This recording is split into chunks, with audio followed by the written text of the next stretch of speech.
When you're made the scapegoat by narcissists, constantly blamed for no clear reason, have you ever found yourself in a relationship where blame seems magnetically drawn to you, no matter how thoughtfully you speak, how much emotional labor you contribute, or how carefully you try to maintain harmony?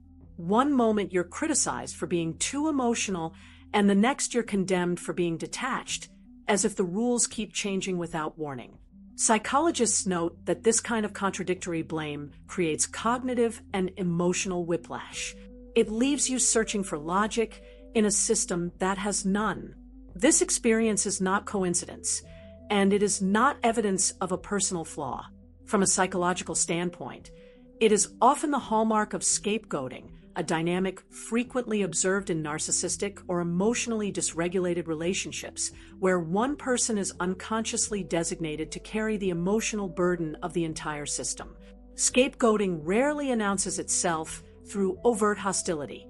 Instead, it seeps in quietly, almost imperceptibly.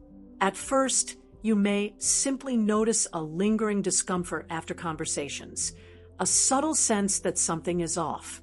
You might catch yourself apologizing automatically or replaying interactions late at night, trying to pinpoint what you did wrong. Trauma-informed psychologists explain that this state of confusion is a direct consequence of emotional disorientation. Dr. Ramani Durvasula often emphasizes that individuals with pronounced narcissistic traits experience intense internal shame and a limited capacity for accountability. When conflict arises, their nervous system interprets self-reflection as a threat to identity. To protect against that perceived annihilation, blame is displaced outward, and another person becomes the psychological vessel for emotions they cannot safely process themselves. From the narcissistic perspective, scapegoating functions as a form of emotional regulation. By assigning fault externally, they stabilize a fragile self-concept. Blame becomes a defense mechanism, not a conscious strategy, but a reflexive one. Instead of tolerating the discomfort of asking, "How did I contribute to this?" the psyche pivots to, "Who can hold this discomfort for me?" Psychologists observe that the individual chosen for this role is often empathetic, introspective, and willing to self-examine. These qualities, while healthy in balanced relationships, make someone particularly vulnerable to projection. The irony is that scapegoating tends to land on the most conscientious person, precisely because they are least likely to retaliate or abandon the relationship. For the person being scapegoated, the damage unfolds gradually but relentlessly. Each accusation, each distorted criticism, subtly erodes confidence in one's own inner compass. Over time, you may start questioning your memory, your emotional responses, even your moral character. From a psychological lens, this is how learned self-doubt develops.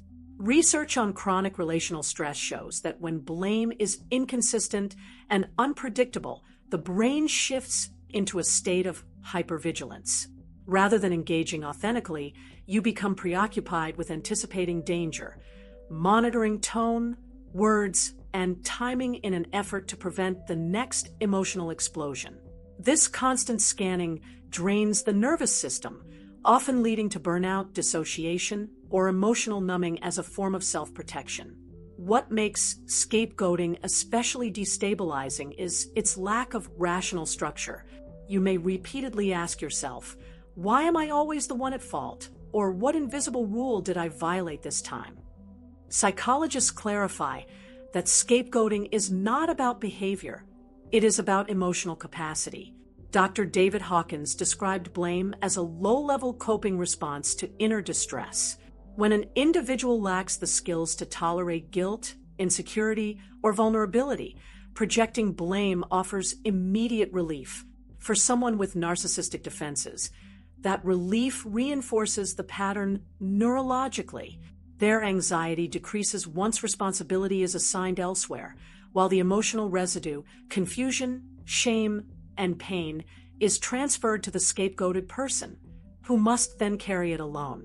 As this pattern continues, the relationship itself transforms. Dialogue is no longer about mutual understanding or repair. It becomes a survival exercise. You may notice that no explanation satisfies them. Apologies never resolve conflict, and accountability flows in only one direction. Psychologically, this reflects a process known as projective identification. The narcissistic individual unconsciously disowns traits they cannot accept, such as anger, selfishness, or inadequacy, and pressures the other person to embody them. Over time, you may begin to feel emotions that do not fully belong to you, disproportionate guilt, persistent shame, and a sense of internal chaos. Meanwhile, the narcissist experiences temporary emotional relief, reinforcing the cycle, while you are left increasingly disconnected from your authentic self. From a recovery standpoint, psychologists emphasize that awareness is the first intervention. Understanding that scapegoating is a psychological dynamic, not a verdict on your worth, helps restore cognitive clarity. Protective strategies involve rebuilding trust in your own perceptions, seeking external validation from safe, grounded individuals, and developing internal boundaries that prevent you from automatically absorbing misplaced blame. Healing does not require the narcissist's acknowledgement. It requires your recognition of what is happening. As many clinicians remind survivors, the goal is not to prove innocence, but to reclaim self-trust. When that happens, the scapegoat role begins to dissolve. And with it, the false narrative that you were ever the problem. As this clarity settles in, many survivors notice a subtle but unsettling shift. The narcissist's behavior may become more erratic, more reactive, or emotionally distant. Psychologists explain that when scapegoating no longer works, the narcissistic system destabilizes. Without someone reliably absorbing blame, the narcissist is forced, however briefly, to encounter the very emotions they have spent a lifetime avoiding. This can trigger anger, withdrawal, or attempts to regain control through guilt or fear. From their internal perspective, this is not cruelty but panic. Their coping strategy has failed. For the victim, understanding this prevents misinterpretation. Escalation is not proof that you are wrong. It is evidence that the old dynamic is breaking. At this stage, many victims experience a powerful emotional backlash. Guilt for stepping back, fear of being seen as selfish, or anxiety about being the bad one. Trauma psychologists link this to conditioned loyalty, a survival response formed when love or safety was historically contingent on self-erasure. Your nervous system may equate boundaries with danger because, in the past, asserting yourself led to punishment or withdrawal. The narcissist benefits from this conditioning, as it keeps you self-policing long after overt control is necessary. Healing, therefore, requires patience with yourself. These reactions are not signs of moral failure. They are remnants of an adaptive strategy that once kept you connected. Over time, something profound begins to happen psychologically. As you stop internalizing blame, your sense of identity starts to reorganize. Instead of defining yourself through their accusations, you begin to recognize your own values, limits, and emotional truths. Dr. David Hawkins described this shift as moving from shame-based consciousness to integrity-based awareness. Shame asks, "What's wrong with me?" Integrity asks, "What feels true?" For the narcissist, this shift feels threatening because it removes their influence over your self-concept. For you, it is liberating, even if it feels unfamiliar at first. One of the most challenging aspects of recovery is accepting that the narcissist may never change or understand. Psychologists consistently emphasize that insight does not equal transformation. You may intellectually grasp the dynamic long before your nervous system fully releases it. This is why somatic practices, grounding, breath work, and trauma-informed therapy are often recommended alongside cognitive understanding. Healing happens not just in thought, but in the body. As your system learns that safety no longer depends on appeasement, the emotional pull of scapegoating weakens. It is also common to grieve not only the relationship, but the version of yourself that existed within it, the one who tried harder, explained more, and carried responsibility that was never yours. This grief can feel bittersweet. Psychologically, it represents integration, acknowledging both your resilience and the cost of survival. Experts remind us that grief is a sign of growth. It means you are no longer denying reality or clinging to illusions. You are honoring what was lost while reclaiming what remains. As you move forward, your standards for connection may change. You may become more attuned to early signs of blame shifting or emotional imbalance. This is not cynicism, it is discernment. Healthy relationships distribute responsibility, tolerate discomfort, and allow for mutual repair.